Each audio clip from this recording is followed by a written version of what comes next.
The letter came the same morning I buried Ranger. His ashes were still warm in the tin box, a metal wrapped around his collar. I hadn't even taken off my boots when I found the envelope taped to the gate. A HOA emblem at the top. Thick red letters, immediate violation, unregistered campgrounds. No explanation. No warning. Just a threat. I stood there, sweat and ash on my hands, listening to the forest breathe like it always did after loss. It was quiet out here. That kind of quiet that only comes after fire and heartbreak.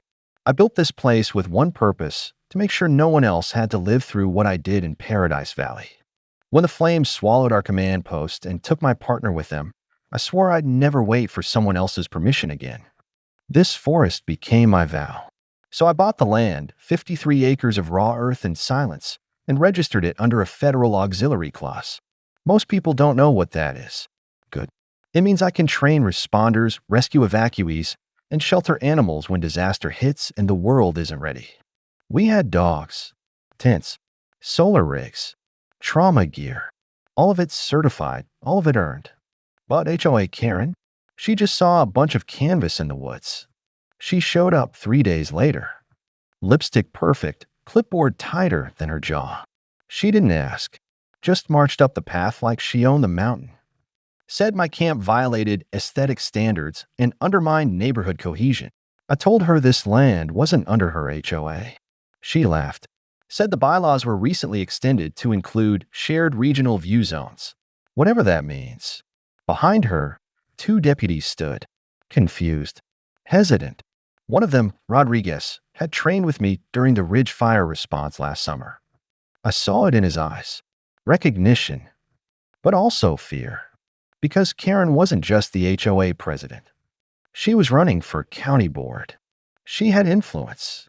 She knew how to turn a camera and a headline into a weapon. She pointed at the camp like it was a crime scene. Said we were squatting, that the dogs weren't licensed, that our tents were unauthorized dwellings. I kept calm. I told her we'd registered the site with Homeland Security under Code 87F. She didn't blink. Said Homeland doesn't matter here. Said her bylaws did. I asked if she had any idea what this camp had done. How many kids we'd pulled out of wildfire zones. How many injured we'd stabilized when hospitals were jammed. She didn't care. Said it was a safety risk. Said it was ugly. Said the HOA had voted unanimously to have it shut down. And then she turned to the officers and told them, plain as day, tear it down today. Rodriguez shifted. Looked at me. I didn't move. Because behind me, behind the trees and the tents and the smoldering fire pit, someone was watching from inside the triage shelter. A little girl, wrapped in gauze, eyes too old for her age, breathing through a mask. And if Karen had her way, that girl wouldn't make it through the night. I took one step forward. Quiet, slow. And I told her, you're making a mistake you won't survive. She smiled, but her smile wouldn't last. The officers hesitated. Rodriguez looked like he wanted to speak, but Karen filled the silence with venom. She barked at them to do their job, to follow procedure, as if saving lives was some kind of zoning violation. I could see his hand tremble slightly over his belt, not from fear, but restraint. He knew this was wrong, but he also knew what it meant to cross someone like her. The other deputy, a younger one I didn't recognize, finally stepped forward, told me they had an order to inspect the premises. I nodded. I wasn't hiding anything. I led them past the first tent, where the portable trauma beds were lined with sterile packs and forehooks. The oxygen tanks, the triage kits, the coded charts, we weren't just playing camp. This was real. Every stitch of it mattered. Karen stayed behind, arms crossed, eyes scanning like a vulture. She called someone on her phone and spoke loud enough for us to hear, telling them to get code enforcement on site. That this place was an eyesore and a liability. That something had to be done before someone died out here. I stopped walking, and I turned. I told her someone already had. That this entire base was born out of death. I pointed at the scorched ridge in the distance, still black from the inferno last fall. That's where my team lost for. That's where we dragged out families who didn't make it. This land wasn't some getaway. It was a grave we turned into purpose. She rolled her eyes. Said tragedy didn't give me the right to build a compound in the woods. That word, compound, earned. Rodriguez interrupted before I could respond. He nodded at the main tent. Someone's inside, he said. His voice was low, careful. Karen perked up, demanded we open it. I warned her this wasn't a tour, but she didn't listen. She stormed past me, flung open the flap, and froze. Inside, lying on a cot, was Lacey, 12 years old, her lungs still raw from smoke. Her legs bandaged from cuts she got while escaping through a collapsed fire zone 2 counties over. Her mother had died in that place. Her uncle had driven all night to bring her to us because the city shelters were full. Because we were her last shot. Karen turned pale, just for a second. Then her mouth curled back into that cold, calculated smirk. She accused me of harboring a minor without parental consent. Said I was interfering with emergency services. Said she was going to file charges. I stepped between her and the cot. Rodriguez didn't move. Neither did the other deputy. Karen raised her phone, started filming, and said this was all going on record. That she would have me shut down, prosecuted, evicted if needed. Said I was endangering a child by refusing medical transport. I told her the girl had already been turned away from the ER. That she was stable now because we kept her breathing through the night. That I'd called in a certified medic. That the paramedic was en route, licensed, registered. She didn't care. And then she made her second mistake.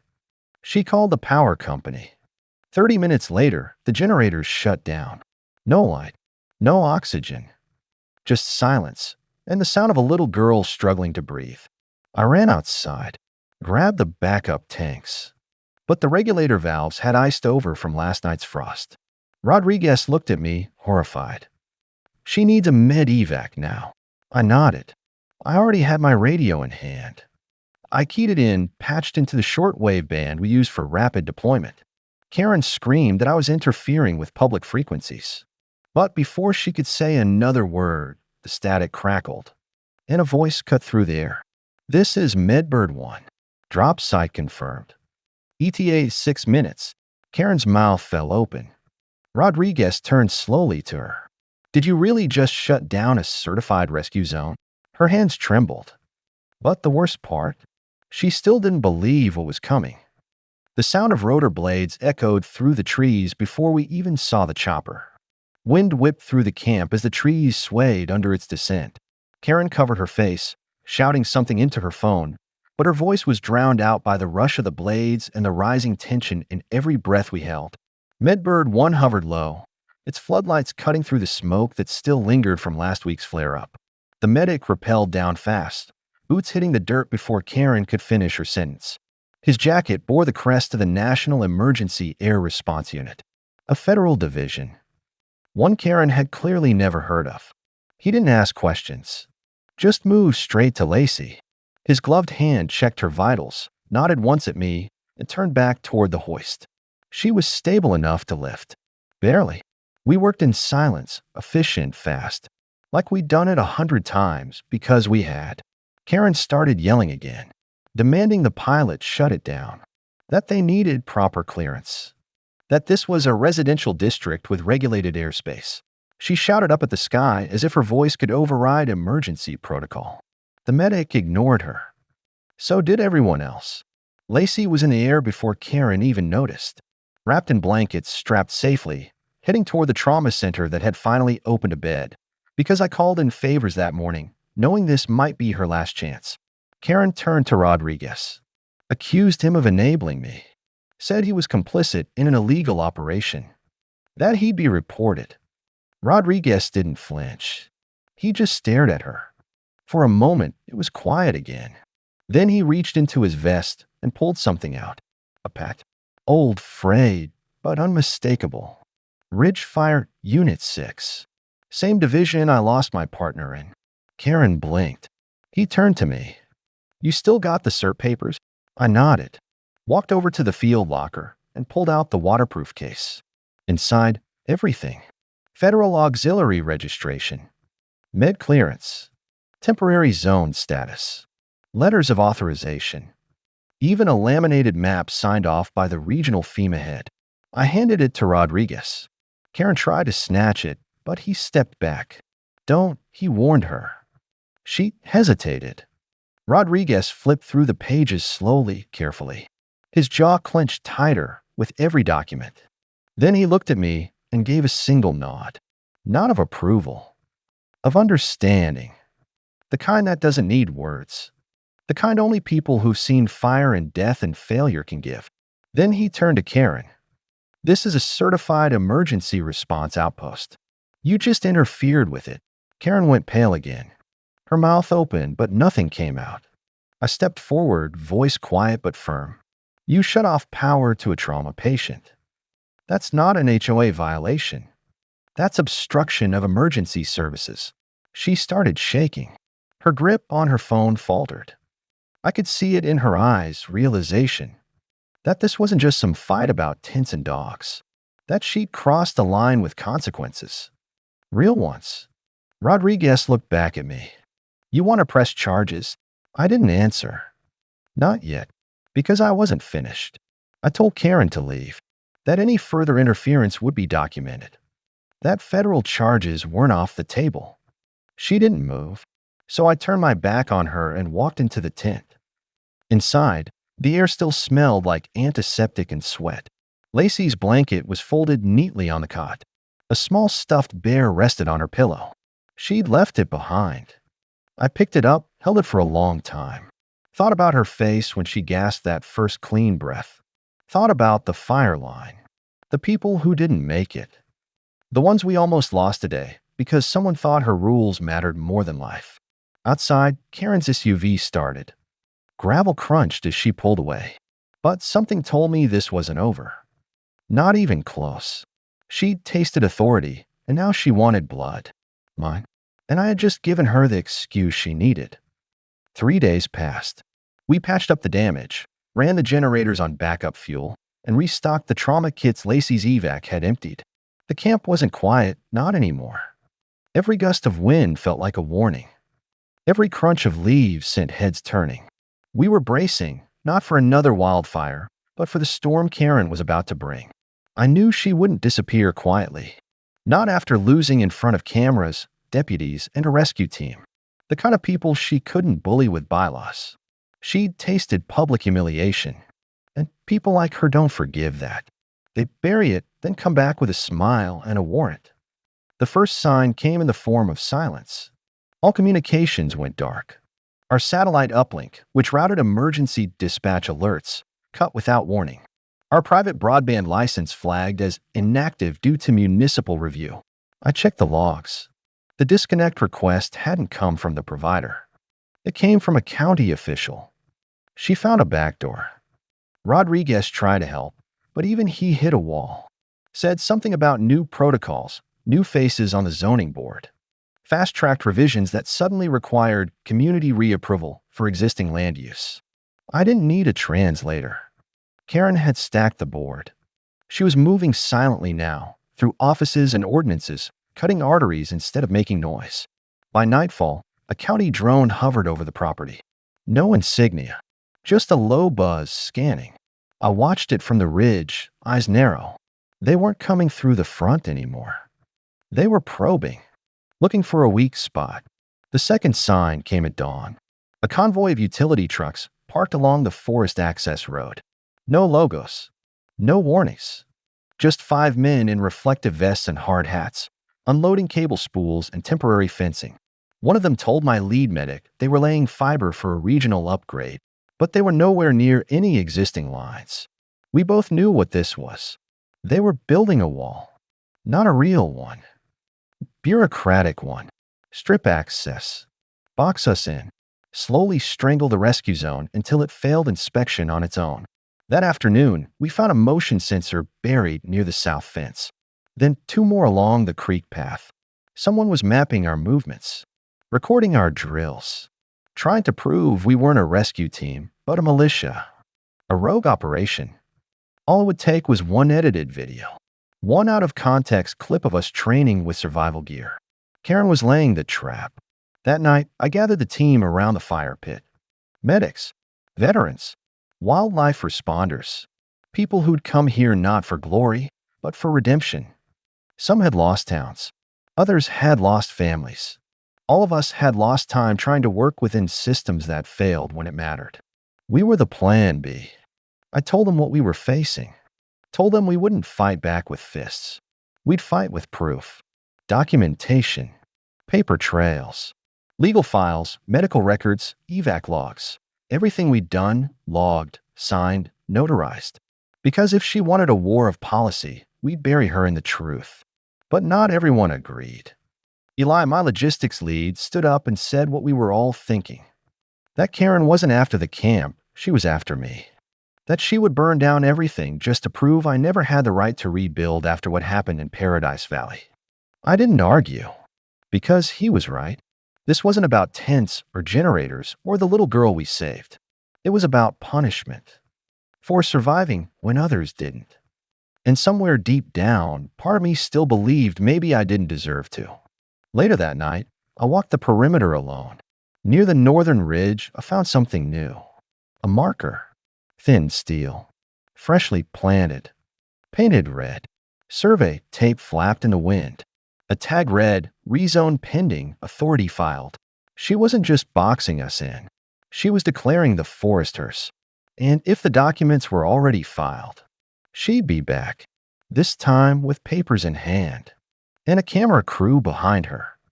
The knock came at sunrise. 3 sharp raps, not loud, but deliberate. I knew it wasn't a volunteer. We didn't knock out here. We called in over comms, whistled if needed. But this was formal. I opened the tent flap and saw her. Karen stood there in a press suit, flanked by 2 county officials in matching windbreakers. Behind them, a man held a mounted camera. Another held a clipboard. And just past the tree line, a van idled, satellite dish angled toward the sky. She didn't smile this time. No smirk. No smugness. Just cold certainty. Karen said she was here to serve formal notice.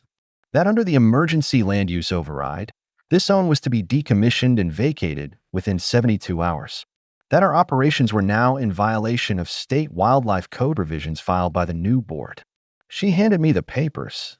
Stamped, signed, dated 2 days ago. It was already done. My heart pounded, but my face stayed still. I flipped through the packet. Buried in legal jargon was the key move, unauthorized encampment within expanded conservation corridor boundaries. She'd redrawn the map, had us rezoned from emergency utility access to preservation area. It wasn't just bureaucracy. It was war. I asked what would happen if we refused. She didn't answer. But the official beside her did. Said enforcement would arrive at dawn. That our structures would be removed. Personnel escorted out. Failure to comply would result in trespassing charges. Equipment would be impounded. The clipboard man filmed every second. That was her real goal. Not just to shut us down, but to catch us fighting back. To make us look like lawless squatters in the woods. To humiliate us publicly. Again. I handed the papers back, and I told her we wouldn't resist. Not here. Her eyes flickered.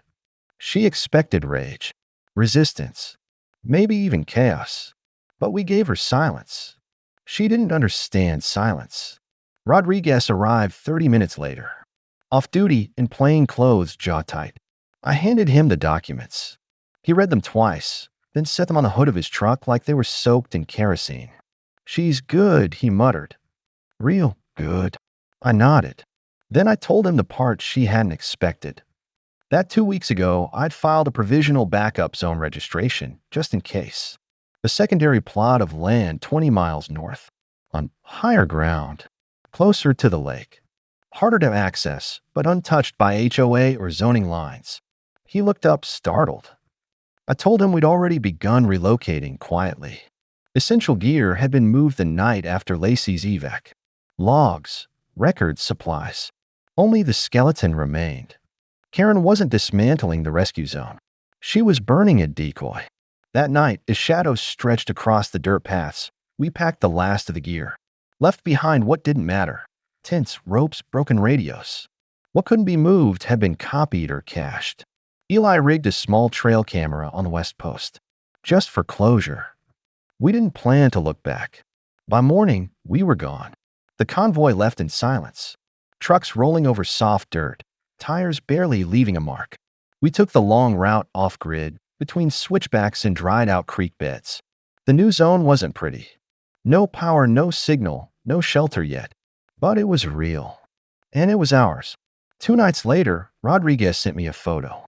Karen, standing at the ridge, surrounded by deputies, code enforcers, and a full camera crew, pointing at a cleared patch of ground like she'd won a war, like she'd conquered something. But there was nothing left to take. Just wind, dirt, empty trails. No patience. No responders. No story. And that was what broke her. Because when the footage aired, when her press release hit the morning shows, she expected backlash, support, maybe even awards. Instead, all she got was silence. And then questions. Why was a rescue site shut down? Why was a child nearly suffocated? Why did she interfere with a med-evac? And most of all, why did the people she tried to destroy never even mention her name? Because we didn't have to. We were already doing the one thing she couldn't control. Saving lives. Out of sight, out of reach, and far, far away from her. The new zone was nothing like the old one. No flat clearings. No road access. No satellite coverage. Just stone, pine, and silence. We carved platforms out of shale, built tarp roofs from parachute nylon, and ran water lines down to the glacial runoff below. Every nail we drove felt like resistance. Every tree we spared felt like justice. We called it Echo Point. Not because it echoed sound, but because it echoed purpose. What we were. Why we stayed. Why no storm could break us if we kept moving forward. But that didn't mean Karen was done. She went quiet, yes. Her name faded from the morning broadcasts. The interviews dried up. The legal drama vanished from the feeds. But silence is where people like her thrive. Not in noise, but in back doors. One morning, Eli burst into the mess tent with a printout. A scanned letter. Anonymous. No address. No return name. Just a single line. Your permit was never finalized. Attached was a screenshot, an internal memo from the county registrar's office. A highlighted note flagged for review. Echo Point parcel, pending historical designation. Karen found our second zone. Or someone working with her did. Historical designation would freeze the land, block construction, halt transport routes, shut down even basic sanitation. Worse, it would drag the feds in. Not the good ones, the slow ones.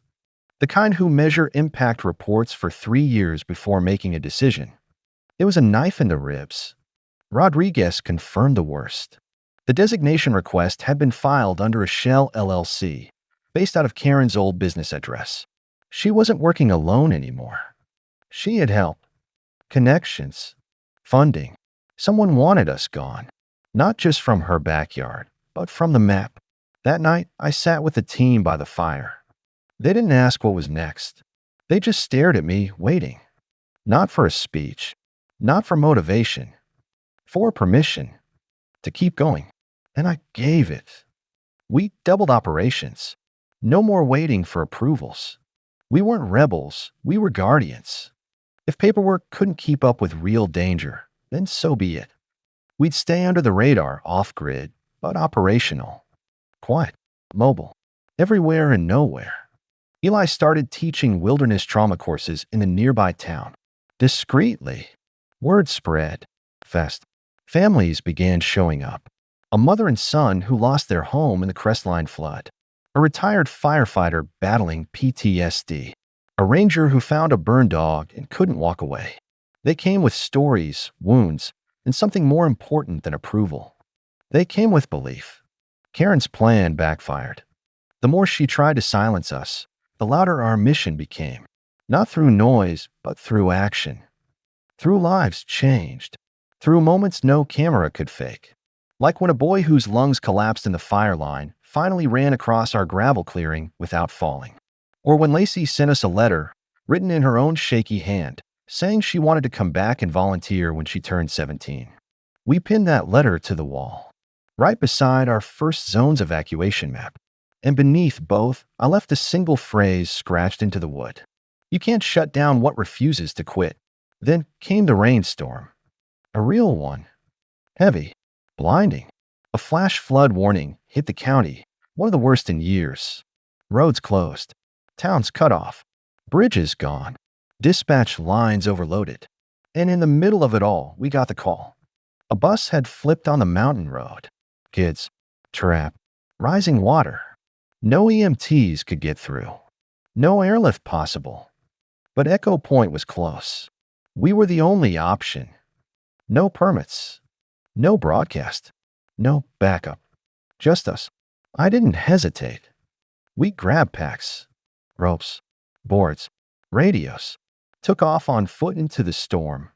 Mud clawed at our boots. Wind howled through the trees.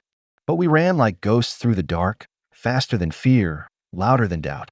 And when we found that bus, when we pulled open those doors and saw their faces, we knew exactly why we were still here. Why no threat could ever stop us. Because while some build fences, we build rescue lines. The water was rising fast. The mountain road had become a river, snaking between pine trunks and broken guardrails. The flipped school bus groaned under its own weight, half submerged, headlights dimming in the torrent. Inside, a dozen children pressed against the windows, eyes wide, knuckles white. We didn't wait. Eli anchored a line to the ridge. I waded waist-deep, chest burning, lungs clenched from the cold. The current slammed against me like a freight train. But I kept moving hand over hand, breath by breath, until my boots hit the bus chassis. Inside, a girl screamed. Another tried to pull her coat over her little brother's head. A boy clutched a plastic lunchbox like it could float him to safety. And then I saw her. Karen. She was inside. Soaked, shivering, eyes wild. She'd been on the bus. A last-minute substitute chaperone. The irony wasn't lost on me. She met my gaze through the cracked glass. Her mouth open like she wanted to say something. Maybe beg. Maybe explain. But the time for words had passed. We broke the emergency latch and pulled the door wide. The water surged in. We moved fast. No time for questions. Eli grabbed the youngest, lifted her to the rope line. One by one, we passed them off, forming a human chain. No rescue tags. No paperwork. Just hands in the dark, hearts in the fire. When we finally reached Karen, she hesitated. Not out of fear, but shame. It settled across her face like frost. She didn't look powerful now. Not like the woman who once shut down our zone. Not like the villain of press conferences and sealed envelopes. Just a human being who made a choice she couldn't undo. I didn't speak. I just reached out. She took my hand. We pulled her through the flood. When the last child was out, we collapsed in the gravel above the road, gasping, rain pounding against our backs like applause from the sky. One of the boys started crying, then laughing, then hugging his sister like he'd never let go. Rodriguez arrived hours later with a relief team. The rain slowed, but the road was gone. We stayed with the kids until daylight. Wrapped them in heat blankets. Told them stories. Shared chocolate from a crushed ration pack. Karen didn't speak much.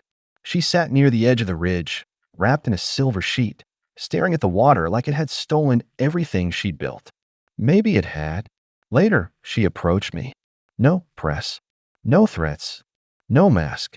Just her voice. She said she was wrong. About the camp. About us. About what mattered when lives were on the line. I didn't respond. Not because I hated her, but because some truths don't need to be spoken out loud. They're written in the mud, in the scars, in the silent moments after disaster when all that matters is who shows up. 3 weeks passed. The flood damage made national news. Not for the destruction, but for the rescue. The footage from Rodriguez's drone showed a chain of people in rain-soaked vests pulling children through a raging torrent. It went viral. But the headlines didn't mention Echo Point, or the HOA, or Karen. They just said, unknown rescue team saves 12 in historic flood. And that was enough. Karen resigned from the board. Quietly. No farewell statement. No ceremony. Just an empty seat and a faded nameplate. She sent one thing in the mail. A deed. Signed. Notarized. It transferred the Echo Point land to us. No conditions, no expiration, just a single note scribbled on the back. For those who never left, we framed it, hung it above the mess tent. And every time the wind blows hard through the trees, every time a new voice calls out for help on our shortwave, every time a boot hits the dirt to answer that call, we remember something simple. You can shut down a building. You can cancel a permit. You can smear a name, but you can't destroy purpose. You can't erase a second chance. You can't stop those who were born to run toward the fire. So if you're out there watching this, thinking no one's coming, we are. We always will be. Like, share, subscribe, and never forget there's a place in the woods where hope never closes.